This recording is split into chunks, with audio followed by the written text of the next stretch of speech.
be me, 34, community organizer and keynote speaker at progressive conferences across the country. Literally just spent last weekend giving a speech to 800 people.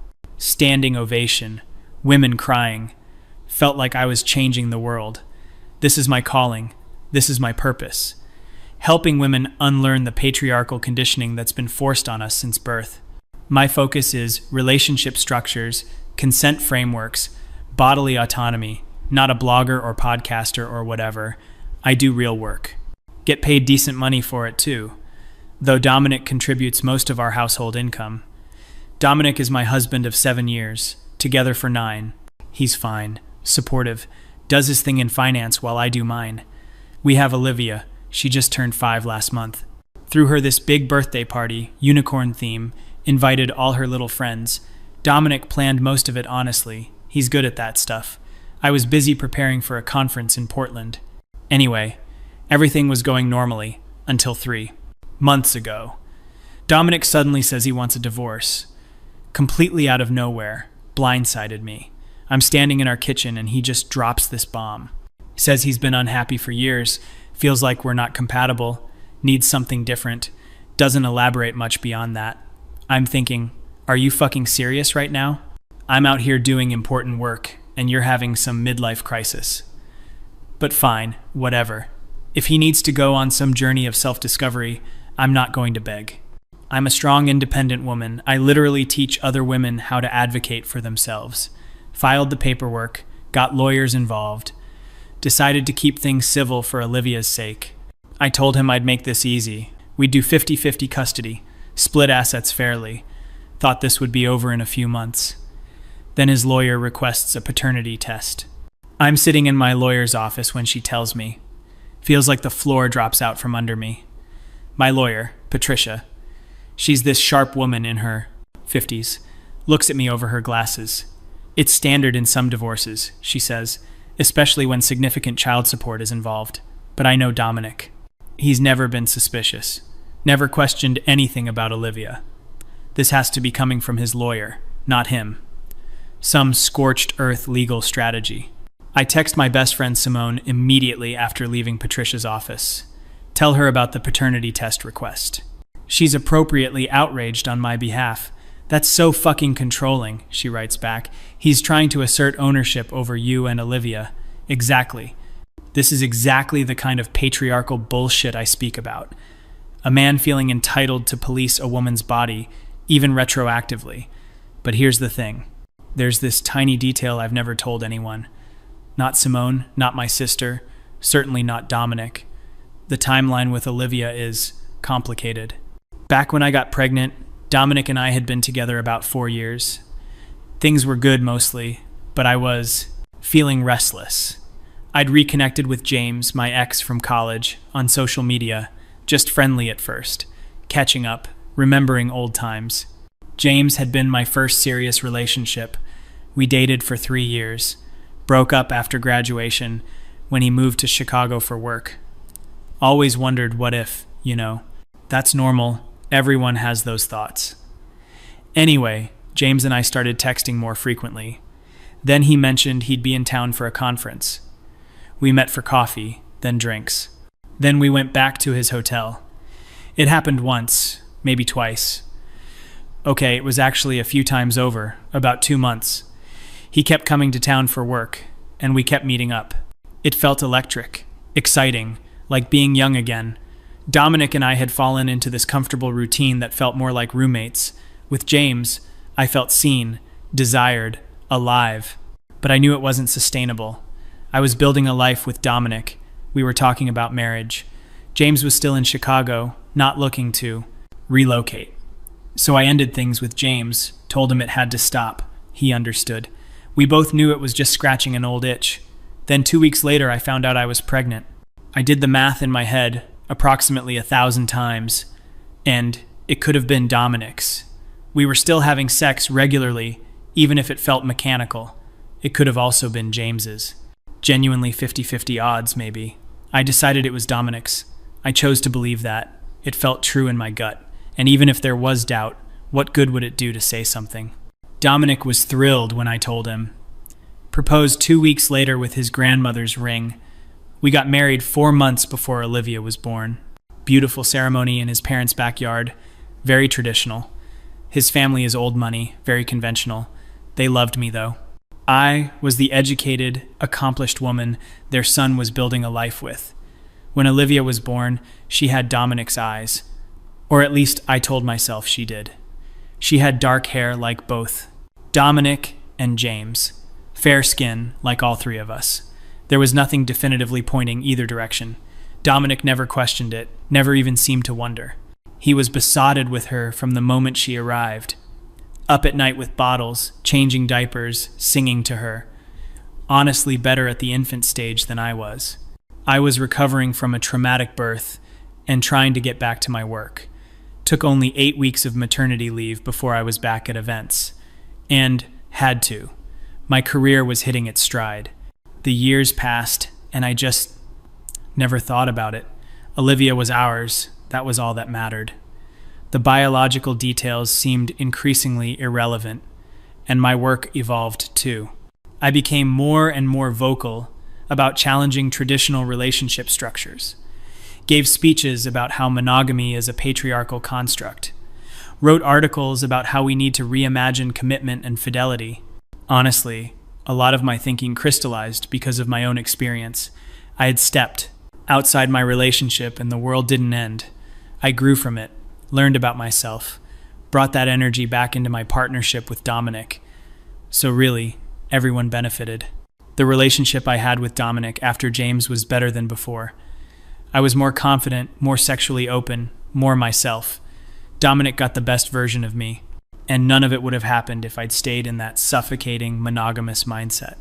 My whole platform became about this, challenging the idea that women should be sexually exclusive to one partner, that we should suppress our desires to fit into these rigid structures. I spoke at universities, at community centers, at national conferences, told women they could want more, could explore their sexuality. That desire doesn't end just because you signed a marriage license. The key, I always said, is communication and honesty. Couples need to talk openly about their needs. Establish clear boundaries and consent. Monogamy is fine if everyone truly chooses it without coercion. But most people, especially women, are pressured into it. They never question whether it's actually what they want. I was helping women ask those questions. Question everything they've been taught about relationships, sex, commitment, unlearn the patriarchal programming. My speeches always emphasized honesty, though. I'd say things like, radical honesty is the foundation of ethical non-monogamy, and we have to be brave enough to tell our partners our truth. People would come up to me after events, crying, saying I changed their lives. Women telling me they finally felt permission to want what they wanted, to stop performing this version of femininity that demands sexual suppression. It felt important, meaningful. I was doing real work to shift consciousness. But with Dominic, I never told him about James. It wasn't relevant to tell him. It was before we were married, technically. We hadn't explicitly discussed exclusivity at that exact moment. And what purpose would it serve to bring it up? It would only hurt him. And for what? To make myself feel better by unburdening my guilt? That's selfish, actually. The compassionate thing was to protect him from information that would only cause pain. That's what I told myself. That's what I knew was true. And the thing about Olivia's paternity, that was the same logic. Dominic loved her completely, and she loved him completely. Biology is just this arbitrary thing we've decided matters. It's more patriarchal shit, honestly. This obsession with bloodlines and genetic legacy. Real parenthood is about who shows up, who does the work. And Dominic showed up every single day. So he was her father in every way that actually counted. The fact that I'd had a brief thing with James that may or may not have overlapped with Olivia's conception, it was irrelevant. Just biological data points that didn't change the reality of our family. I genuinely believed this. I built an entire philosophical framework that supported this belief. Wrote speeches that got interrupted by applause when I talked about how we need to decenter biological ties, how chosen family is just as valid as blood family. how the nuclear family structure is a capitalist invention designed to consolidate wealth and control. And I meant all of it. It wasn't like I was being hypocritical. I was living my values. I just wasn't broadcasting every private detail of my life. There's a difference between hypocrisy and having boundaries. Everyone is entitled to privacy. Just because I'm a public figure doesn't mean I owe everyone access to my entire history. Anyway, when Patricia told me about the paternity test request, I felt this wave of panic, but I pushed it down. Told myself it would be fine.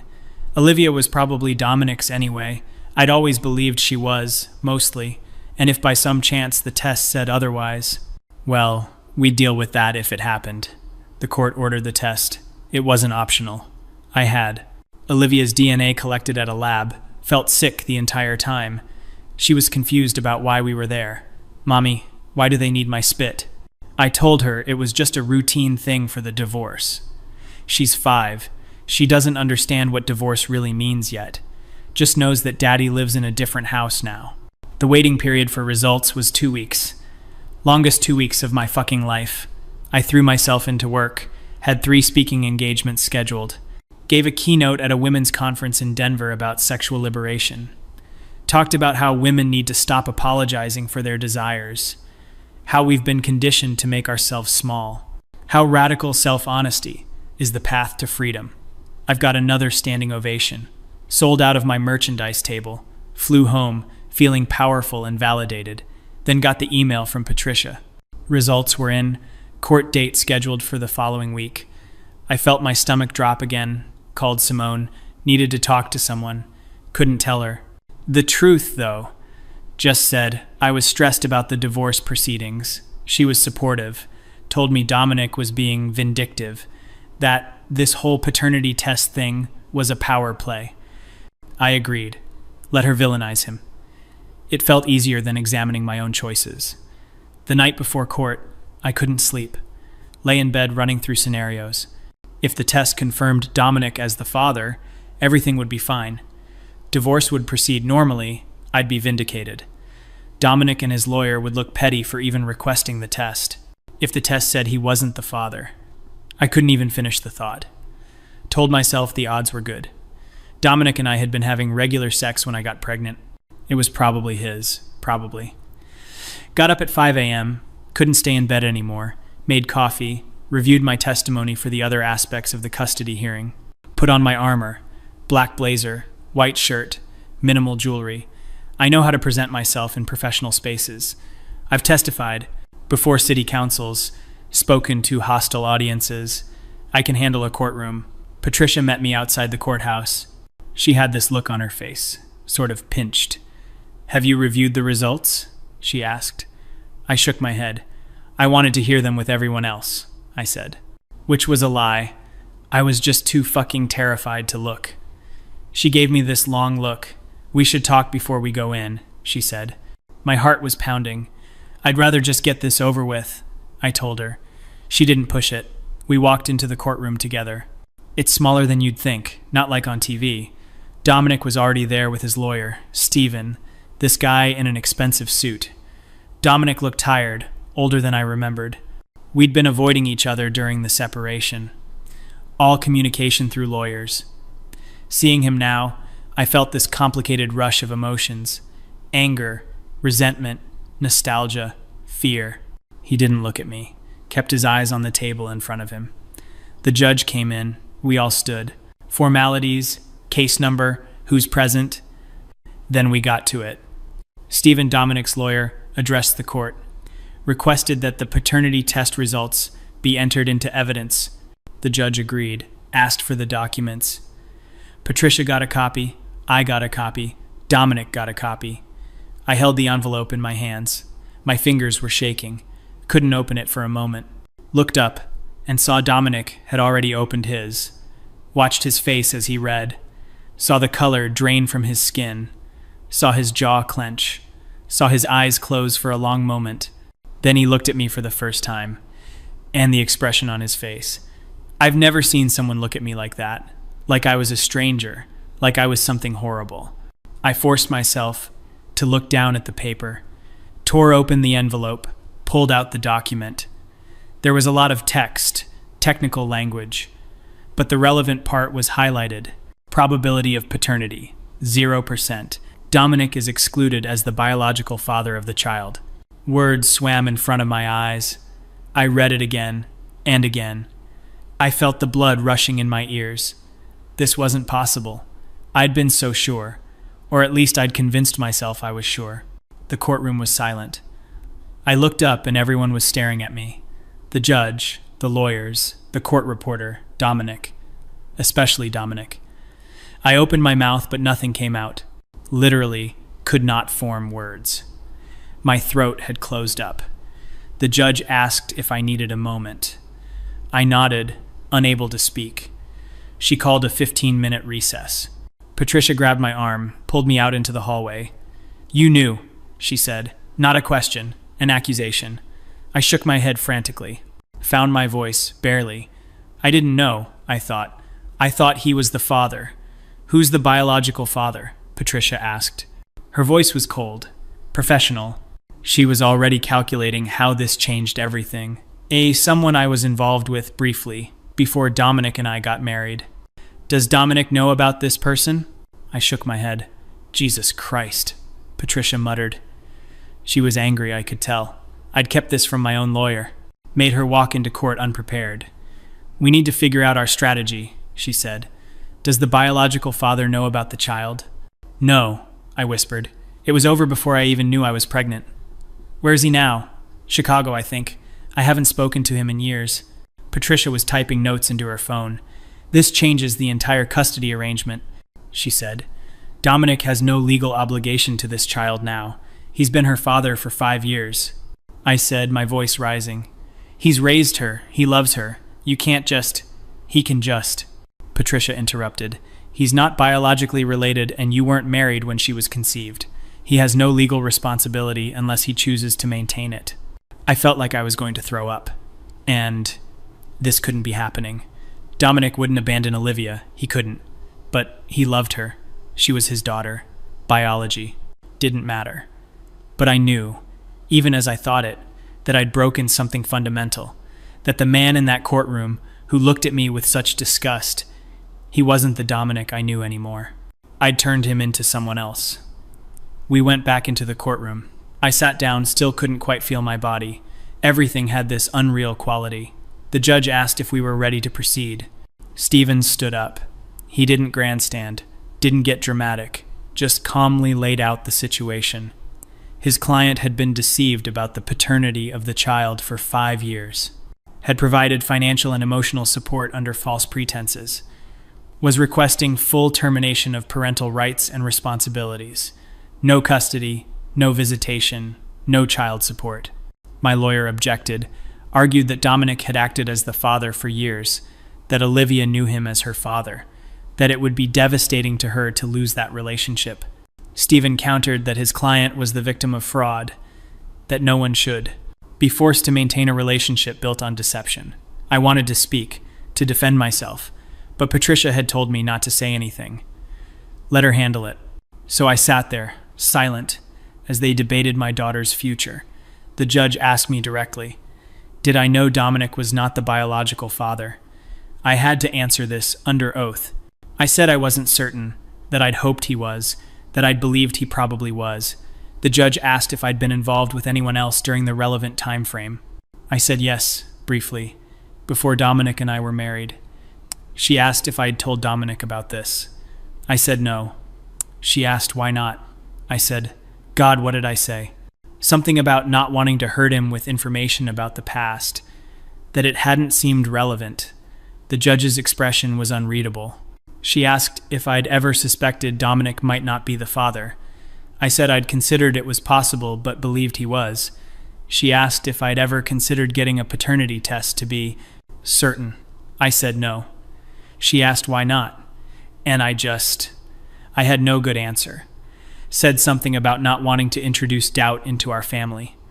It sounded weak even to my own ears. The judge thanked me and asked to speak to both lawyers in chambers. We waited in the courtroom, Dominic and I at separate tables, not looking at each other. The silence was suffocating. I kept trying to catch his eye, wanting to. What? apologize, explain, but he wouldn't look at me, just stared straight ahead, jaw tight. After 20 minutes, the lawyers came back. The judge returned. She delivered her ruling. Dominic would have the option to maintain parental rights if he chose, but was not legally obligated to do so. She gave him 1 week to decide. If he chose to terminate his rights, I would have full custody and would need to identify the biological father for child support purposes. She also noted that Dominic would have grounds for a civil suit for fraud, emotional distress, and reimbursement of child support. Recommended I consult with my lawyer about potential liability. Then it was over. Court adjourned. Everyone stood, started packing up. I tried to approach Dominic. He turned away, started talking to Stephen. Stephen actually stepped between us. "My client has nothing to say to you," he told me. His voice was polite but firm. "Dominic, please," I said, trying to see around Stephen. "We need to talk about Olivia. She needs you." Dominic finally looked at me. "You don't get to tell me what Olivia needs," he said. His voice was quiet, but there was so much anger underneath. "You've been lying to me for 5 years about who she is. She's your daughter," I said desperately. "She loves you. You love her. Biology doesn't matter?" He cut me off. "That's really what you're going with? You of all people?" And I realized what he meant. He'd been to some of my talks, early on, heard me speak about reimagining relationships, challenging patriarchal structures. I'd talked about honesty and communication and radical transparency, and I'd been lying to him the entire time. "You've built a career telling other people how to live authentically," he said, "how to challenge societal norms and be honest about their needs. And this whole time you've been lying to my face every single day." "I didn't lie," I said weakly. "I just didn't." "You let me believe she was mine," he said. "You let me fall in love with her, build my entire life around being her father. And you knew there was a chance she wasn't. You knew, and you never said anything." "That's lying." He was right, and I knew it. But I couldn't admit it. Couldn't let myself sit with what I'd actually done. "Dominic, I thought she was yours. I really did." "Did you?" he asked. "Or did you just decide it was easier to believe that than to deal with the truth?" I had no answer. He shook his head. "I don't know who you are," he said. "I thought I married someone honest, someone principled. But you're just a hypocrite.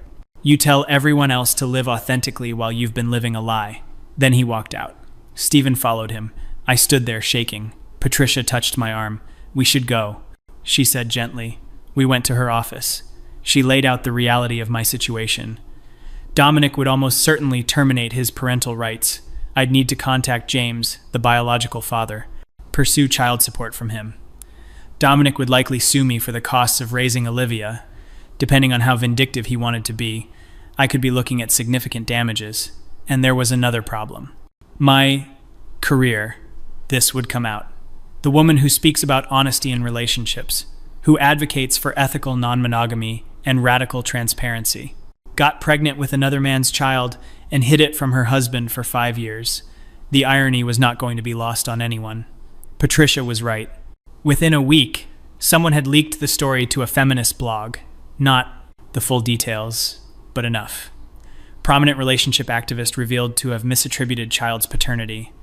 The comments section was brutal. My own community turned on me instantly.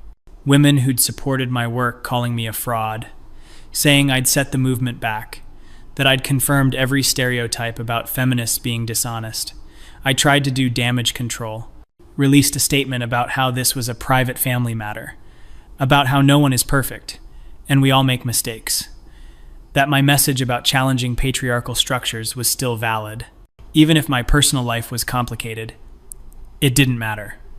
3 conferences canceled my speaking engagements. A university rescinded an offer for a visiting lecture position. The feminist organization I'd been working with asked me to step back until things settle down, they said, which we both knew meant indefinitely. Simone was one of the few who stood by me, but even she said I'd fucked up. "You should have told him," she said over wine at my place. "I know the biological father thing is complicated, but the least you could have done was tell Dominic about the affair." "It wasn't an affair," I said automatically. "We weren't married yet." Simone gave me a look. "You were together, planning a life together." Whether or not you'd signed papers yet, you were committed. And you slept with your ex repeatedly without telling Dominic. That's an affair. I wanted to argue, but couldn't find the words. Everything I said sounded like rationalization, even to me. Dominic sent his decision through Stephen. He was terminating all parental rights. Wanted no custody, no visitation, no contact. Would not be pursuing a civil suit on the condition that I never contacted him again and that I wouldn't seek child support from him. I signed the agreement. What choice did I have? Then came the worst part. Telling Olivia, but she was 5 years old. How do you explain this to a 5-year-old? I told her that Daddy couldn't live with us anymore, that he loved her very much, but needed to go away. She cried, asked why, asked what she did wrong. I told her she didn't do anything wrong, that sometimes grown-ups make things complicated. She asked when she'd see him again. I said I didn't know. She cried herself to sleep for weeks, would draw pictures of the three of us, her family. I had to hide them because I couldn't look at them. I contacted James, found him through LinkedIn, sent a message. Hey, this is awkward, but we need to talk. When he called, I told him everything. There was a long silence after I finished. Then he said, "You never thought to tell me I might have a daughter?" I didn't know, I said. I thought Dominic was the father, but you knew it was possible, he said. His voice wasn't angry, just disappointed, which somehow felt worse. Yeah, I admitted. I knew it was possible. Another silence. I'm married now, he said finally. 2 kids of my own. This is going to destroy my wife. And I realized I'd just blown up another family. Not just mine and Dominic's. James's too. His wife, who had no idea he'd had a brief affair with his ex 6 years ago, who was now finding out he had a secret child. I apologized, said I didn't want to ruin his life. He laughed, bitter. Bit late for that. We agreed he'd get his own paternity test, just to be absolutely certain. He did. Results came back a match. He was Olivia's biological father. We set up a child support arrangement through lawyers, and he didn't ask to meet her. I didn't push it. What would I even say? Hey, Olivia, remember how Daddy left? Here's your new daddy, a stranger from Chicago. No, I kept her life as stable as I could, moved to a smaller apartment, couldn't afford the house without Dominic's income. Even with James's child support, my speaking career was basically over. The few events that still booked me were small, poorly attended. People would ask hostile questions, accuse me of hypocrisy. I'd try to defend myself, explain the difference between the personal and political. It never went well. Started looking for regular employment. Ended up getting a job at a nonprofit. Advocacy coordinator, still mission-driven work, but behind the scenes, not public-facing. My boss knew about the scandal, hired me anyway. She said everyone deserves a second chance. I was grateful, but also humiliated. This wasn't where I was supposed to be at 34. I was supposed to be ascending, not rebuilding from rubble. Olivia started kindergarten, had trouble making friends. Teacher said she seemed sad, withdrawn. Asked if there were issues at home. I said we were adjusting to a divorce. Didn't mention that her father had completely abandoned her, or that I was the reason why. At night, I'd lie in bed and try to make sense of it all. Try to figure out where things went wrong. But I kept circling back to the same thought. I didn't actually do anything wrong. Not really. I slept with someone I cared about before I was married. That's not a crime. I chose not to disclose it because it wasn't relevant. That's my right. Everyone is entitled to privacy. I believe Dominic was probably Olivia's father. I wasn't certain, but I believed it. And when I found out definitively that he wasn't, it was only because he demanded a paternity test. I would never have known otherwise. So really, this whole thing was his fault. If he'd just trusted me, if he hadn't demanded that test, we'd still be a family. Olivia would still have her father. My career would be intact. None of this would have happened. His insecurity and need for control destroyed everything. That's what I told myself. That's what I needed to believe. Because the alternative, that I'd destroyed everything through my own choices, that I'd prioritized my comfort over honesty, that I'd built my life and career on principles I didn't actually live by, that I was exactly what Dominic called me, a hypocrite. I couldn't sit with that, couldn't let myself see it. So I didn't. I built a narrative where I was the victim of Dominic's patriarchal need to control, of the biological father's inconvenient genetics, of a society that punishes women for sexual freedom, of my community's rush to judgment. I was the victim. I had to be. Because if I wasn't the victim, then I was the villain. And I'd spent my entire adult life fighting villains. I couldn't be one. Months passed. I settled into my new normal. Smaller apartment, lower profile job, single motherhood. Olivia slowly adjusted.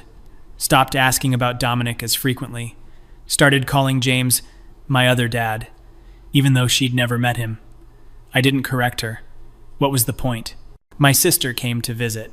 We'd never been super close, but she was trying to be supportive. Over coffee, while Olivia was at school, she asked how I was really doing. I gave her the standard answer. It's hard, but we're managing, one day at a time. She nodded, stirred her coffee. Then said, "Can I ask you something?" I said, "Sure. Did you ever actually believe Olivia was Dominic's?" I felt my defenses go up immediately. "Of course I did." "Really?" she pressed. "Because from the outside, it kind of seems like you just decided it was easier to believe that. You don't know what you're talking about?" I snapped. "Maybe not," she said calmly. "But I know you, and I know that when you want something to be true, you can convince yourself of anything." I wanted to argue, but something in her words hit too close. I changed the subject. She let me. But the question stayed with me. Had I really believed it, or had I just chosen to believe it? Was there even a difference? I thought about those weeks after I found out I was pregnant, how I'd done the mental math, the calendar calculations, remembering when I'd been with Dominic, when I'd been with James, how I'd concluded it could be either, but probably Dominic's. What did probably even mean in that context? 50.01% versus 49.99%. And if I'd really believed it was Dominic's, why did I feel that spike of fear when Patricia told me about the paternity test? If I was genuinely certain, wouldn't I have been confident, even welcomed the test as a way to shut down Dominic's lawyer's fishing expedition? But I'd been terrified. Some part of me had known, and had always known. I pushed the thought away. I was getting good at that, pushing things away, not examining them too closely. It was the only way to get through the days. One afternoon, I was picking Olivia up from school. Saw a couple across the parking lot. Young parents with their kid, maybe first or second grader. The dad was carrying the child's backpack. The mom was holding the kid's hand. They were laughing about something. Just this perfect little family unit. I felt this rush of rage, irrational, consuming rage. They got to have that easy, uncomplicated happiness. While I was here, alone, vilified, my career destroyed, my daughters, father, gone. And for what? For sleeping with my ex-boyfriend before I got married? For not broadcasting every detail of my private life? It wasn't fair. I'd worked so hard, built something meaningful, helped so many women, and it was all taken away because of one mistake, one tiny omission. The universe was punishing me disproportionately. I got home and opened my laptop, looked at my old speaking page, all the glowing testimonials from women I'd helped. You changed my life. You gave me permission to want more. You taught me that I don't have to settle. That work was real. Those women's transformations were real. It didn't matter that my personal life was messy. The message was still valid. I started drafting a post about how we need to separate the message from the messenger, about how cancel culture is toxic, about how mistakes don't negate someone's entire body of work. Wrote 3 paragraphs before I deleted it. Couldn't quite make myself post it. Some part of me knew how it would be received, and I knew I'd just be digging the hole deeper. So I closed the laptop, went to pick up Olivia's toys, made dinner, helped her with homework, read her a bedtime story. She asked me if she'd ever see Daddy again. I said I didn't know. She asked if it was because she was bad. I said no, it was because grown-ups are complicated. She accepted this because she was 5 and didn't have a choice. I kissed her forehead and turned out the light, stood in her doorway, watching her sleep. This small person I'd brought into the world, who didn't ask for any of this, who lost her father because of choices I made. I felt something crack in my chest, something I'd been holding carefully together. Started crying, couldn't stop, slid down the doorframe, and sat in the hallway sobbing. For Olivia, for Dominic, for James's wife and kids, for everyone I'd hurt, for my career, my reputation, my sense of self, for the person I thought I was versus who I actually turned out to be. I cried until I was empty. Then got up, washed my face, went to bed, woke up the next morning, and kept going. Because what else was there to do? Weeks turned into months. I was at the nonprofit, doing my job, staying out of the public eye, trying to just exist. Then one day, I got an email from someone I didn't recognize. Subject line, "An apology you're owed." Opened it hesitantly, expecting hate mail. I still got those occasionally, but it wasn't. It was from a lawyer, but not Patricia or Stephen. Someone new.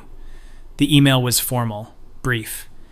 Requested a meeting to discuss matters related to your divorce settlement. Said it was in my interest to attend. I called Patricia, asked if she knew what this was about. She said she'd received a similar request. We should both go, she said. Met at a coffee shop downtown. The lawyer was a woman, probably 60. Introduced herself as Rebecca Chen, represented Dominic. I felt my stomach drop. He was suing me after all, after he'd said he wouldn't. Patricia asked what this was about. Rebecca said she wanted to discuss a discrepancy in the financial settlement. Pulled out a folder, spread documents on the table. Bank statements, transfer records, account information. I didn't understand what I was looking at. Rebecca started explaining. During the divorce, Dominic's assets had been valued at a certain amount. That valuation had been the basis for the settlement split. But there was a problem. Several of his accounts had been undervalued. Significantly, there were assets that hadn't been disclosed. Investments, holdings, accounts I'd never known about. Patricia was leaning forward, examining the documents, asking questions about dates, amounts, when these were established. I was still trying to catch up. I don't understand, I said. What does this mean? Rebecca looked at me. It means your ex-husband committed fraud. He hid assets during your divorce to avoid splitting them with you. I just stared at her. Why are you telling me? I asked. You represent him. I represented him. Rebecca corrected. Past tense. I no longer represent Mr. Daniels as of yesterday when I reported him to the Bar Association, she explained. She'd been hired by Dominic to handle the divorce. He'd brought her documents, account statements, asset valuations. She'd submitted them to the court in good faith. But recently, something hadn't sat right. She'd started digging, found discrepancies. When she confronted Dominic, he admitted he'd undervalued several assets. Told her he felt justified because I'd stolen 5 years of his life. That he deserved to keep what was his. Rebecca had immediately filed a disclosure with the court, terminated her representation of Dominic, and was now providing evidence to help me pursue a corrected settlement. Patricia was already making notes, talking about filing motions, pursuing additional discovery. I could seek damages, she said. Dominic had committed fraud on the court. This was serious. I could probably get a significant portion of those hidden assets, maybe more than half as punitive damages. She was excited, energized. This was a big win for me. But I felt numb, kept looking at Rebecca. Why are you doing this? I asked. She could have just resigned, didn't have to actively help me. Rebecca met my eyes. Because I don't represent frauds, she said simply. What you did to your husband was terrible. You lied about paternity, let him raise a child that wasn't his. That's reprehensible. I flinched. But what he did is also wrong, she continued. Legal fraud is still fraud. Two wrongs don't make a right. He doesn't get to steal from you just because you hurt him. She stood up. My firm will be sending over the complete documentation. Your lawyer will take it from here. Then she left. Patricia and I sat there. She was reviewing the documents, making plans. This is good, she kept saying. This is really good. We can work with this. But I couldn't focus because I'd just been outsmarted. Completely, totally outsmarted. Dominic had known about Rebecca's ethics. Had to have known. She'd report him if she found out. He'd hidden assets during the divorce. Let me think I was getting a fair settlement. Let me walk away thinking I'd gotten what I was owed. And then, what? He'd planned for Rebecca to eventually find out. No. I pulled out my phone. Looked up Rebecca Chen's firm. Prestigious. Well known for representing high net worth divorces. Known for their ethics and discretion. Dominic would have known that. Would have known she'd never participate in fraud. So why hide the assets at all if he knew she'd eventually discover it? Unless he wanted her to discover it. I thought back to the timeline. Rebecca said she'd recently found the discrepancies, started digging. How recently? I asked Patricia. She called Rebecca's office, got more details. Rebecca had flagged the issues about 6 weeks ago. Confronted Dominic. 4 weeks ago. He'd admitted it immediately. Didn't even try to deny it. 6 weeks ago. That was right around when the story about the paternity test started circulating online. When I was getting dragged on feminist blogs. When my speaking engagements were getting canceled. When everyone was calling me a hypocrite. Dominic had watched all of that happen, and then he'd gotten himself caught committing fraud. Deliberately gotten himself caught by a lawyer who would have no choice but to report him. And help me, Patricia was still talking about legal strategy. But I was somewhere else entirely. Understanding clicking into place. Dominic had always been smarter than I gave him credit for. Quiet, understated, content to work in finance while I was the public figure. I'd thought of him as a supporting character in my story, but he'd been playing a longer game. He knew the paternity test results would destroy me publicly. He knew my career was built on a foundation of supposed honesty. Knew the feminist community would turn on me. He could have just walked away, taken his hidden assets and disappeared.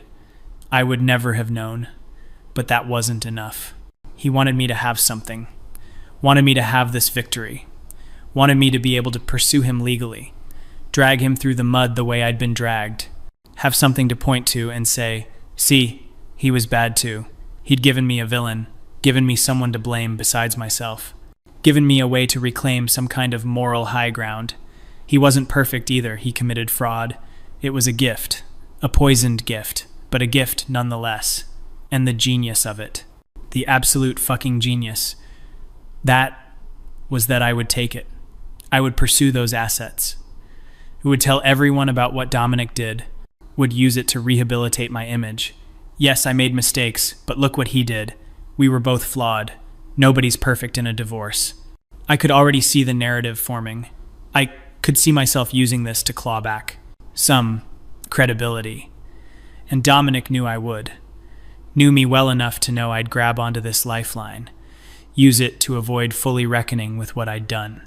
He'd given me exactly enough rope to hang myself with, while simultaneously making himself look worse, taking himself down to lift me just high enough that I'd never hit bottom, never have to fully face what I'd done, never have to sit with the complete truth of my own hypocrisy, because I'd always be able to say, but Dominic, it was brilliant, cruel, and brilliant.